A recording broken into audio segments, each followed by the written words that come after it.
Hello everyone, my name is Andre and I would like to present our entry for the Solar Prize Round 4 at the set stage. It's titled Integrated Greenhouse for Food and Water Production.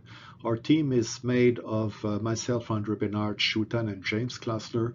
We are with the Weir Group, which is a corporation created to commercialize some of our invention with respect to solar energy and water production and food production. Our goal in this project is to develop advanced, low-cost, solar-based water treatment systems integrated with greenhouses. What you see on this picture here is high-end greenhouses that with a limited crop, and on the right-hand side would be another market where the system would be targeted, would be to integrate these systems with these large-scale industrial systems that can be used for growing lettuces or tomatoes around the world. The challenge we're tackling is food and water production, which is becoming a worsening scenario around the world and a little bit in the United States. We just want to point out to this observation that if we look at this map, for example, of daily light integral maps presented by James Faust and Joan Logan a few years ago, we can see that the southwestern states of the United States have plenty of solar energy available, or daily light integral, which is needed for growing a variety of crops such as lettuce, strawberries, cucumbers, and tomatoes. Arid regions around the world and the US also have therefore this correlation between high solar intensity, and often there's some compromised water sources such as produced water, or they're on the waterfront but the water is saline, or there's underground water that has a very high hardness. So one possible solutions when we observe all these situations is to develop advanced greenhouses for extreme environment, which includes two systems.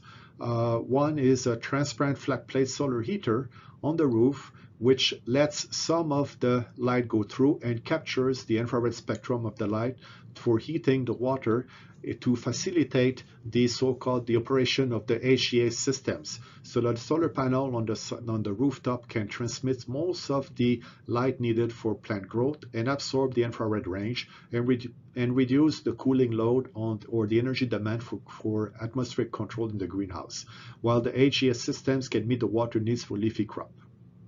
We would like to mention also that commercial greenhouse market is about $30 billion today, and it's expected to grow in the next 3-4 years to over $50 billion. So what have we done so far? So we've developed these semi-transparent solar panels with infrared cutoff film, for example, and we've instrumented it and measured them and developed models that can allow us to predict, for example, what would be the performance of a 25 square meter solar panel, which could, for example, produce about 72 liters of water per day, which is plenty for growing, for example, for growing lettuce, and could provide or supplement tomato crop growth.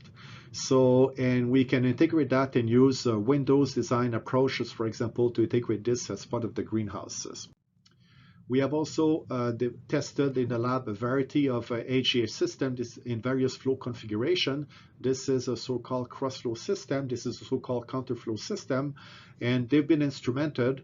And then we've developed models to estimate the performance of these systems, about how much water can be produced. And they can also be integrated with liquid desiccant to, for example, treat atmospheric air.